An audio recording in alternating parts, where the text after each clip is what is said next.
दिवस के जरिए हम एक साथ जुड़ रहे हैं। ये 2022 की पहली मन की बात है। आज हम फिर ऐसी चर्चाओं को आगे बढ़ाएंगे जो हमारे देश और देशवासियों की सकारात्मक प्रेरणाओं और सामूहिक प्रयासों से जुड़ी होती है। आज हमारे पूज्य बापू महात्मा गांधी जी की पुण्यतिथि भी है। 30 जनवरी का ये दिन हमें बापू की शिक्षाओं की याद दिलाता है। अभी कुछ दिन पहले ही हमने गणतंत्र दिवस भी मनाया। दिल्ली में राजपथ पर हमने देश के शौर्य और सामर्थ्य की जो झांकी देखी, उसने सबको गर्व और उत्साह से भर दिया है। एक परिवर्तन जो आपने देखा होगा, अब गणतंत्र दिवस समारोह 23 जनवरी यानी नेताजी सुभाष चंद्र बोस की जन्म जयंती से शुरू होगा और 30 जनवरी तक यानी गांधी जी की पुण्यतिथि तक चलेगा। इंडिया गेट पर नेताजी की डिजिटल प्रतिमा भी स्थापित की गई है। इस बात का जिस प्रकार से देश ने स्वागत किया, देश के हर कोने से आनंद की जो लहर उठी, हर देशवासी ने जिस प्रकार की भावनाएं प्रकट की, उसे हम कभी भूल नहीं सकते हैं। साथियों, आजादी के अमृत महोत्सव में देश इन प्रयासों के जरिए अपने राष्ट्रीय प्रतीकों को पुनर्प्रतिष्ठित कर रहा है। हमने देखा कि इंडिया गेट के समीप अमर जवान ज्योति और पास में ही नेशनल वॉर मेमोरियल पर प्रज्वलित ज्योति को एक किया गया। इस भावुक अवसर पर कितने ही देशवासियों और शहीद परिवारों की आंखों में आंसू थे। नेशनल वॉर मेमोरियल में आजादी के बाद से शहीद हुए देश के सभी जाबाजों के नाम अंकित किए गए हैं। मुझे सेना के कुछ पूर्व जवानों ने पत्र लिखकर कहा है कि शहीदों की स्मृति के सामने प्रज्वलित हो रही अमर जवान ज्योति शहीदों की अमरता का प्रतीक है।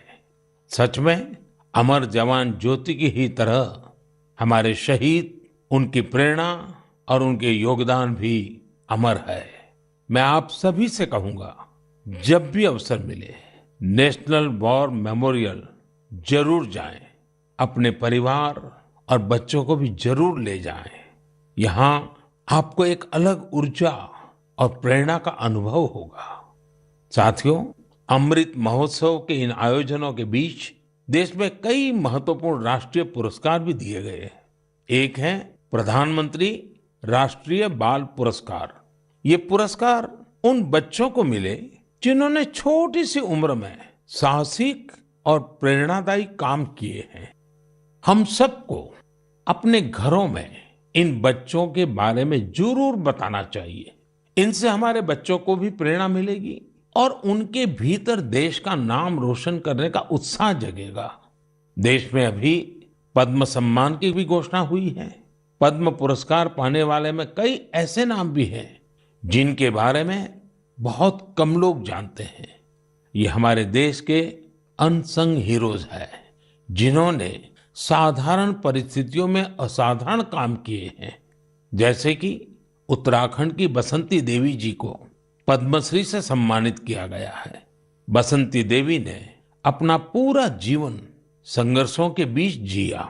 कम उम्र में ही उनके पति का निधन हो गया था और वो एक आश्रम में रहने लगी। यहाँ रहकर उन्होंने नदी को बचाने के लिए संघर्ष किया और पर्यावरण के लिए असाधारण योगदान दिया। उन्होंने महिलाओं के सशक्तिकरण के लिए भी काफी काम किया है। इसी तरह मणिपुर की 77 साल की लौरेम्बम बिनो देवी दशकों से मणिपुर की लीबा टेक्सटाइल आर्ट का संरक्षण कर रही है। उन्हें भी पद्मश्री से सम्मानित किया गया है। मध्य प्रदेश के अर्जुन सिंह को बैगा आदिवासी नृत्य की कला को पहचान दिलाने के लिए पद्म सम्मान मिला है। पद्म सम्मान पाने वाले एक और व्यक्ति हैं श्रीमान अमाई महालिंगा नाइक। एक किसान है और कर्नाटका के रहने वाले हैं। इन्हें कुछ लोग टनल मैन भी कहते हैं। उन्होंने खेती में ऐसे ऐसे इनोवेशन किए हैं जिन्हें देखकर कोई भी हैरान रह जाए। इनके प्रयासों का बहुत बड़ा लाभ छोटे किसानों को हो रहा है। ऐसे और भी कई अनसंग हीरोज हैं जिन्हें देश ने उनके योगदान के लिए सम्मानित किया है। आप जरूर इनके बारे में जानने की कोशिश करिए। इनसे हमें जीवन में बहुत कुछ सीखने को मिलेगा। मेरे प्यारे देशवासियों, अमृत महोत्सव पर आप सब साथी मुझे ढेरों पत्र और मैसेज भेजते हैं, कई सुझाव भी देते हैं। इसी श्रृंखला में कुछ ऐसा हुआ है जो मेरे लिए अविस्मरणीय है। मुझे 1 करोड़ से ज्यादा बच्चों ने अपने मन की बात पोस्टकार्ड के जरिए लिखकर भेजी है। ये 1 करोड़ पोस्टकार्ड देश के अलग अलग हिस्सों से आए हैं, विदेश से भी आए हैं। समय निकालकर इनमें से काफी पोस्टकार्ड को मैंने पढ़ने का प्रयास किया है। इन पोस्टकार्ड्स में इस बात के दर्शन होते हैं कि देश के भविष्य के लिए हमारी नई पीढ़ी की सोच कितनी व्यापक और कितनी बड़ी है। मैंने मन की बात के श्रोताओं के लिए कुछ पोस्टकार्ड छांटे हैं जिन्हें मैं आपसे शेयर करना चाहता हूं। जैसे यह एक असम के गुवाहाटी से रिद्धिमा स्वर्गियारी का पोस्टकार्ड है। रिद्धिमा क्लास 7th की स्टूडेंट है और उन्होंने लिखा है कि वो आजादी के 100वें साल में एक ऐसा भारत देखना चाहती हैं जो दुनिया का सबसे स्वच्छ देश हो, आतंकवाद से पूरी तरह से मुक्त हो, 100% साक्षर देशों में शामिल हो, जीरो एक्सीडेंट कंट्री हो और सस्टेनेबल तकनीक से फूड सिक्योरिटी में सक्षम हो। रिद्धिमा, हमारी बेटियां जो सोचती हैं, जो सपने देश के लिए देखती हैं, वो तो पूरे होते ही हैं जब सबके प्रयास जुड़ेंगे। आपकी युवा पीढ़ी इसे लक्ष्य बनाकर काम करेगी तो आप भारत को जैसा बनाना चाहती हैं वैसे जरूर होगा। एक पोस्टकार्ड मुझे उत्तर प्रदेश के प्रयागराज की नव्या वर्मा का भी मिला है। नव्या ने लिखा है कि उनका सपना 2047 में ऐसे भारत का है जहां सभी को सम्मानपूर्ण जीवन मिले, जहां किसान समृद्ध हो और भ्रष्टाचार न हो। नव्या, देश के लिए आपका सपना बहुत सराहनीय है। इस दिशा में देश तेजी से आगे भी बढ़ रहा है। आपने भ्रष्टाचार मुक्त भारत की बात की। भ्रष्टाचार तो दीमक की तरह देश को खोखला करता है। उससे मुक्ति के लिए 2047 का इंतजार क्यों? ये काम हम सभी देशवासियों को, आज की युवा पीढ़ी को मिलकर करना है, जल्द से जल्द करना है। और इसके लिए बहुत जरूरी है कि हम अपने कर्तव्यों को प्राथमिकता दें। जहां कर्तव्य निभाने का एहसास होता है, कर्तव्य सर्वोपरि होता है, वहां भ्रष्टाचार फटक भी नहीं सकता। साथियों, एक और पोस्टकार्ड मेरे सामने है चेन्नई से मोहम्मद इब्राहिम का। इब्राहिम 2047 में भारत को रक्षा के क्षेत्र में एक बड़ी ताकत के रूप में देखना चाहते हैं। वो चाहते हैं कि चंद्रमा पर भारत का अपना रिसर्च बेस हो और मंगल पर भारत मानव आबादी को बसाने का काम शुरू करे। साथ ही इब्राहिम पृथ्वी को भी प्रदूषण से मुक्त करने में भारत की बड़ी भूमिका देखते हैं। इब्राहिम, जिस देश के पास आप जैसे नौजवान हो, उसके लिए कुछ भी असंभव नहीं है। साथियों, मेरे सामने एक और पत्र है मध्य प्रदेश के रायसेन में सरस्वती विद्या मंदिर में क्लास 10 की छात्रा भावना का। सबसे पहले तो मैं भावना को कहूंगा कि आपने जिस तरह अपने पोस्टकार्ड को तिरंगे से सजाया है वो मुझे बहुत अच्छा लगा। भावना ने क्रांतिकारी शिरीष कुमार के बारे में लिखा है। साथियों, मुझे गोवा से लॉरेंशियो परेरा का पोस्टकार्ड भी मिला है। ये क्लास 12 की स्टूडेंट है। इनके पत्र का भी विषय है आजादी के अनसंग हीरोज। मैं इसका हिंदी भावार्थ आपको बता रहा हूं। इन्होंने लिखा है, भिकाजी कामा भारतीय स्वतंत्रता संग्राम में शामिल रही सबसे बहादुर महिलाओं में से एक थी। उन्होंने बेटियों को सशक्त करने के लिए देश विदेश में बहुत से अभियान चलाए, अनेक प्रदर्शनियां लगाई। निश्चित तौर पर भिकाजी कामा स्वाधीनता आंदोलन की सबसे जाबाज महिलाओं में से एक थी। 1907 में उन्होंने जर्मनी में तिरंगा फहराया था। इस तिरंगे को डिजाइन करने में जिस व्यक्ति ने उनका साथ दिया था वो थे श्री श्यामजी कृष्ण वर्मा। श्री श्यामजी कृष्ण वर्मा जी का निधन 1930 में जेनेवा में हुआ था। उनकी अंतिम इच्छा थी कि भारत की आजादी के बाद उनकी अस्थियां भारत लाई जाए। वैसे तो 1947 में आजादी के दूसरे ही दिन उनकी अस्थियां भारत वापस लानी चाहिए थी, लेकिन ये काम नहीं हुआ। शायद परमात्मा की इच्छा होगी ये काम मैं करूं, और इस काम का सौभाग्य भी मुझे ही मिला। जब मैं गुजरात का मुख्यमंत्री था तो वर्ष 2003 में उनकी अस्थियां भारत लाई गई थी। श्यामजी कृष्ण वर्मा जी की स्मृति में उनके जन्म स्थान कच्छ के मांडवी में एक स्मारक का निर्माण भी हुआ है। साथियों, भारत की आजादी के अमृत महोत्सव का उत्साह केवल हमारे देश में ही नहीं है। मुझे भारत के मित्र देश क्रोएशिया से भी 75 पोस्टकार्ड मिले हैं। क्रोएशिया के जाग्रेब में school of applied arts and design के स्टूडेंट्स, उन्होंने ये 75 कार्ड्स भारत के लोगों के लिए भेजे हैं और अमृत महोत्सव की बधाई दी है। मैं आप सभी देशवासियों की तरफ से क्रोएशिया और वहां के लोगों को धन्यवाद देता हूं। मेरे प्यारे देशवासियों, भारत शिक्षा और ज्ञान की तपोभूमि रहा है।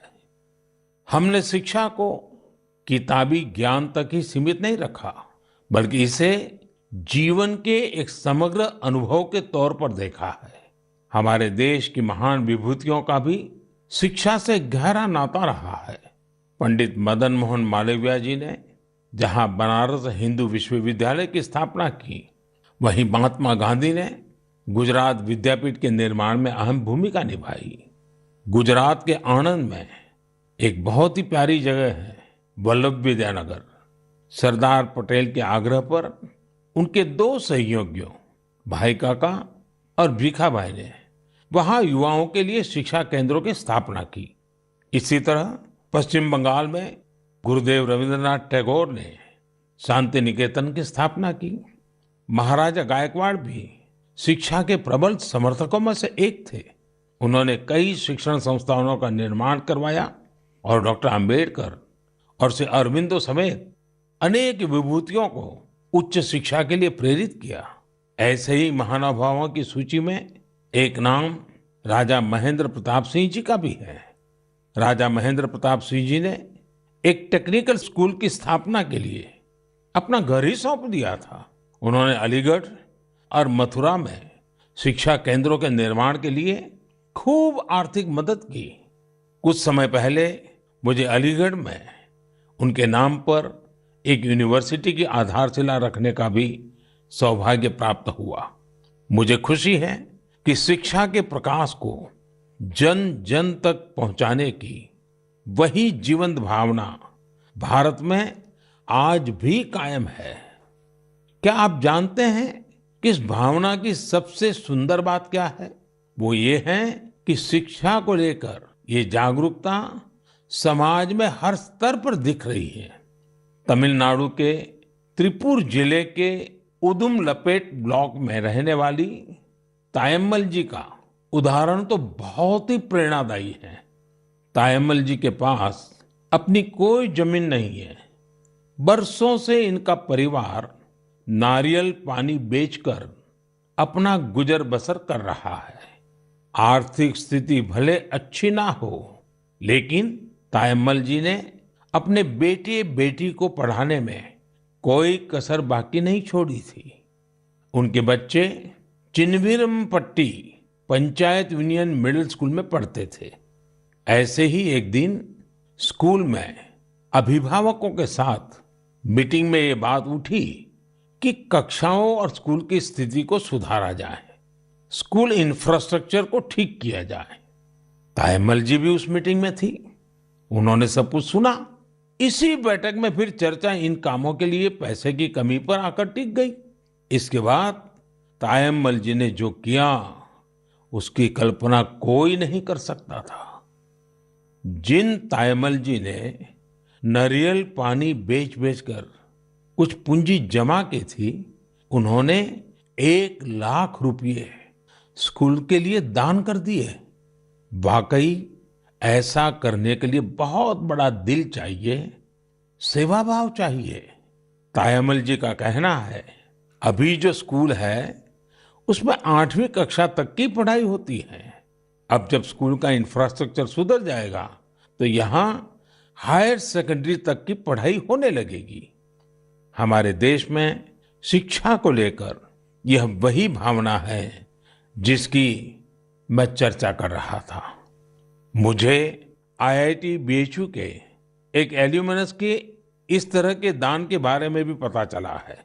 बीएचयू के पूर्व छात्र जय चौधरी जी ने आईआईटी बीएचयू फाउंडेशन को $1 मिलियन यानी करीब करीब 7.5 करोड़ रुपया डोनेट किए। साथियों, हमारे देश में अलग अलग क्षेत्रों से जुड़े बहुत सारे लोग हैं जो दूसरों की मदद कर समाज के प्रति अपनी जिम्मेदारी का निर्वाह कर रहे हैं।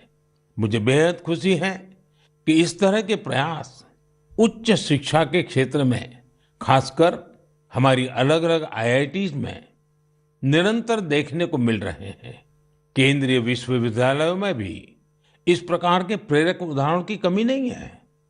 इस तरह के प्रयासों को और बढ़ाने के लिए पिछले साल सितंबर से देश में विद्यांजलि अभियान की शुरुआत हुई है।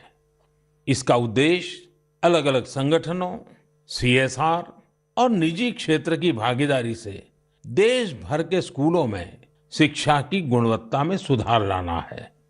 विद्यांजलि सामुदायिक भागीदारी और ओनरशिप की भावना को आगे बढ़ा रही है। अपने स्कूल, कॉलेज से निरंतर जुड़े रहना, अपनी क्षमता के अनुसार कुछ न कुछ योगदान देना, यह एक ऐसी बात है जिसका संतोष और आनंद अनुभव लेकर ही पता चलता है। मेरे प्यारे देशवासियों, प्रकृति से प्रेम और हर जीव के लिए करुणा, ये हमारी संस्कृति भी है और सहज स्वभाव भी है। हमारे इन्हीं संस्कारों की झलक अभी हाल ही में तब दिखी जब मध्य प्रदेश के पेंच टाइगर रिजर्व में एक बाघिन ने दुनिया को अलविदा कर दिया। इस बाघिन को लोग कॉलर वाली बाघिन कहते थे। वन विभाग ने इसे T15 नाम दिया था। इस बाघिन की मृत्यु ने लोगों को इतना भावुक कर दिया जैसे उनका कोई अपना दुनिया छोड़ गया हो। लोगों ने बाकायदा उसका अंतिम संस्कार किया, उसे पूरे सम्मान और स्नेह के साथ विदाई दी। आपने भी ये तस्वीरें सोशल मीडिया में जरूर देखी होगी। पूरी दुनिया में प्रकृति और जीवों के लिए हम भारतीयों के इस प्यार की खूब सराहना हुई। कॉलर वाली बाघिन ने जीवन काल में 29 शावकों को जन्म दिया और 25 को पाल पोसकर बड़ा भी बनाया।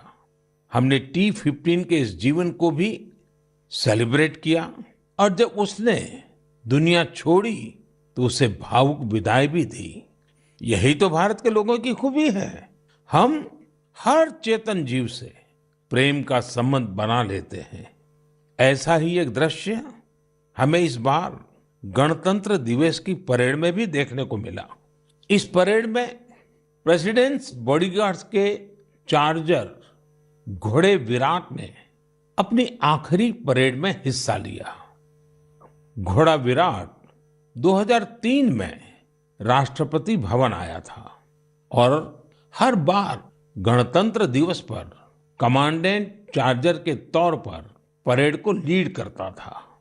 जब किसी विदेशी राष्ट्राध्यक्ष का राष्ट्रपति भवन में स्वागत होता था, तब भी वो अपनी ये भूमिका निभाता था। इस वर्ष आर्मी डे पर घोड़े विराट को सेना प्रमुख द्वारा कॉज कमेंडेशन कार्ड भी दिया गया।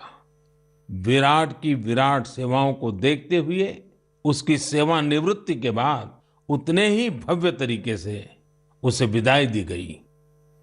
मेरे प्यारे देशवासियों, जब एकनिष्ठ प्रयास होता है, नेक नियत से काम होता है, तो उसके परिणाम भी मिलते हैं। इसका एक बेहतरीन उदाहरण सामने आया है असम से। असम का नाम लेते ही वहां के चाय बागान और बहुत सारे नेशनल पार्क का ख्याल आता है। साथ ही एक सींग वाले गैंडे यानी वन हॉर्न्ड राइनो की तस्वीर भी हमारे मन में उभरती है। आप सभी जानते हैं कि एक सींग वाला गैंडा हमेशा से असमिया संस्कृति का हिस्सा रहा है। भारत रत्न भूपेन हजारिका जी का ये गीत हर एक कान में गूंजता होगा। কাজিৰঙাৰ চিৰসেউজ পৰিৱেশ হস্তি ব্যাঘ্ৰৰে পাত এক খড়গৰ গড় পৃথিৱীয়ে চাই পক্ষীৰ সুদিয়া প্ৰকাশ মোৰ কাজিৰঙা নহয় যে বন্য। साथियों, इस गीत का जो अर्थ है वो बहुत सुसंगत है। इस गीत में कहा गया है, काजीरंगा का हरा भरा परिवेश, हाथी और बाघ का निवास, एक सींग वाले गैंडे को पृथ्वी देखे, पक्षियों का मधुर कलरव सुने। असम की विश्व प्रसिद्ध हथकरघा पर बुनी गई मूंगा और एरी की पोशाकों में भी गैंडों की आकृति दिखाई देती है। असम की संस्कृति में जिस गैंडे की इतनी बड़ी महिमा है, उसे भी संकटों का सामना करना पड़ता था। वर्ष 2013 में 37 और 2014 में 32 गैंडों को तस्करों ने मार डाला था। इस चुनौती से निपटने के लिए पिछले 7 वर्षों में असम सरकार के विशेष प्रयासों से गैंडों के शिकार के खिलाफ एक बहुत बड़ा अभियान चलाया गया। पिछले 22 सितंबर को वर्ल्ड राइनो डे के मौके पर तस्करों से जब्त किए गए 2400 से ज्यादा सींगों को जला दिया गया था। यह तस्करों के लिए एक सख्त संदेश था। ऐसे ही प्रयासों का नतीजा है कि अब असम में गैंडों के शिकार में लगातार कमी आ रही है। जहां 2013 में 37 गैंडे मारे गए थे, वहीं 2020 में 2 और 2021 में सिर्फ 1 गैंडे के शिकार का मामला सामने आया है। मैं गैंडों को बचाने के लिए असम के लोगों के संकल्प की सराहना करता हूं। साथियों, भारतीय संस्कृति के विविध रंगों और आध्यात्मिक शक्ति ने हमेशा से दुनिया भर के लोगों को अपनी ओर खींचा है। अगर मैं आपसे कहूं कि भारतीय संस्कृति अमेरिका, कनाडा, दुबई, सिंगापुर, पश्चिमी यूरोप और जापान में बहुत ही लोकप्रिय है, तो ये बात आपको बहुत सामान्य लगेगी, आपको कोई हैरानी नहीं होगी। लेकिन अगर ये कहूं कि भारतीय संस्कृति का लैटिन अमेरिका और साउथ अमेरिका में भी बड़ा आकर्षण है, तो आप एक बार जरूर सोच में पड़ जाएंगे।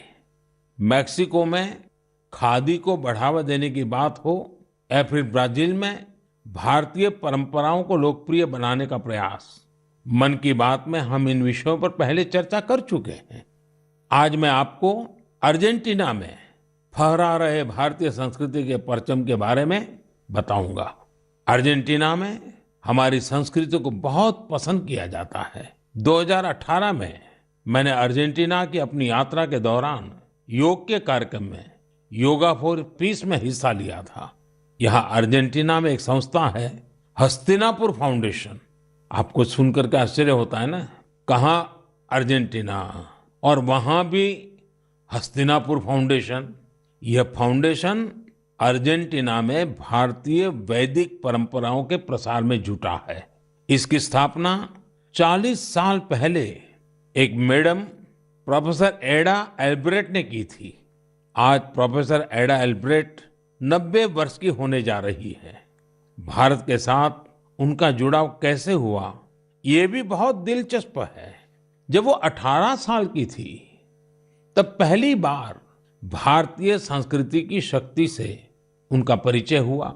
उन्होंने भारत में काफी समय भी बिताया, भगवत गीता और उपनिषदों के बारे में गहराई से जाना।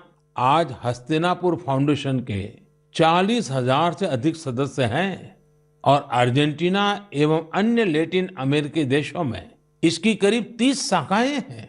हस्तिनापुर फाउंडेशन ने स्पेनिश भाषा में 100 से अधिक वैदिक और दार्शनिक ग्रंथ भी प्रकाशित किए हैं। इनका आश्रम भी बहुत मनमोहक है।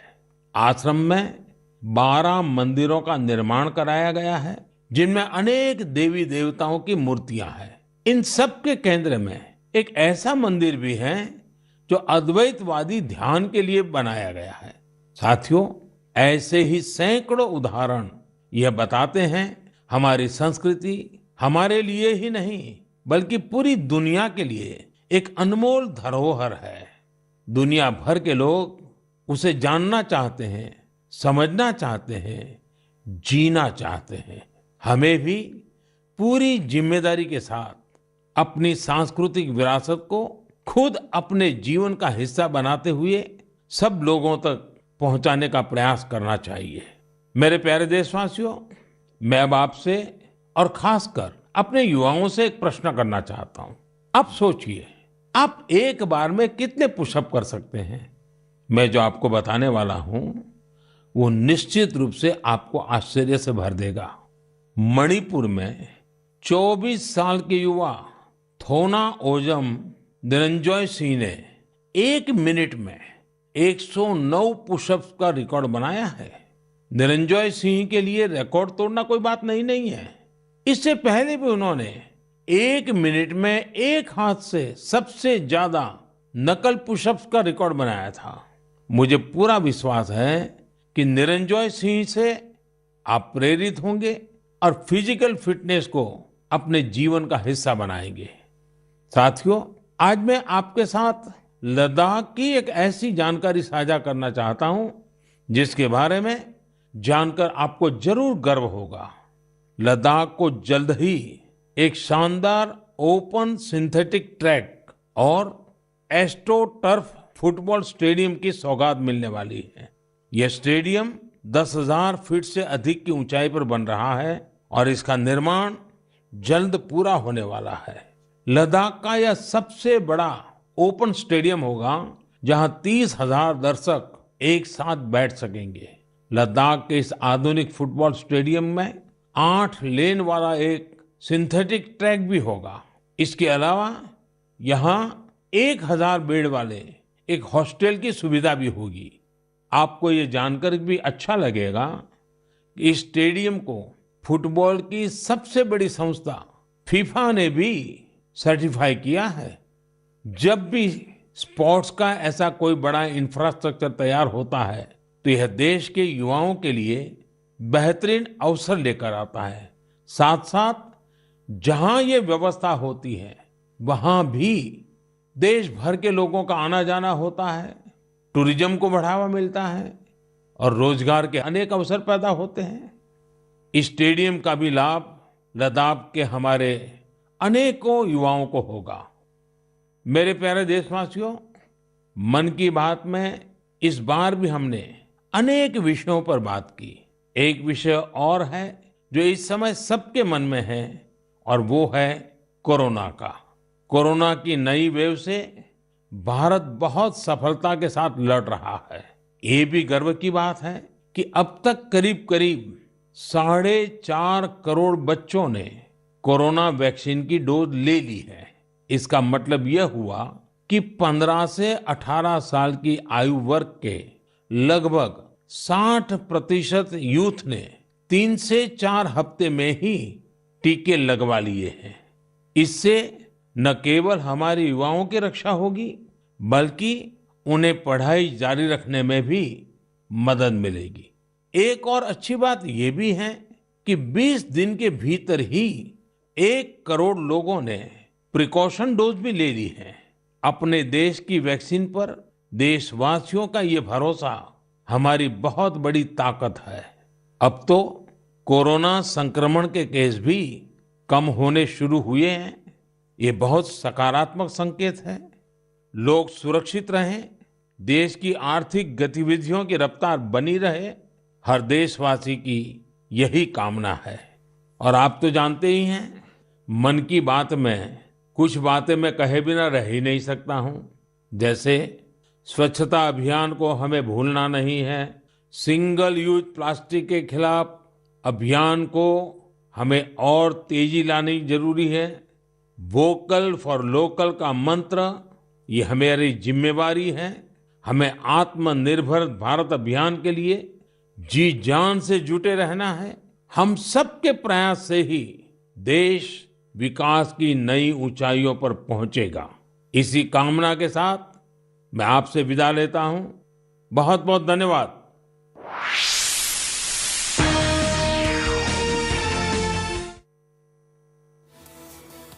Of 2022, the monthly radio address by the Prime Minister.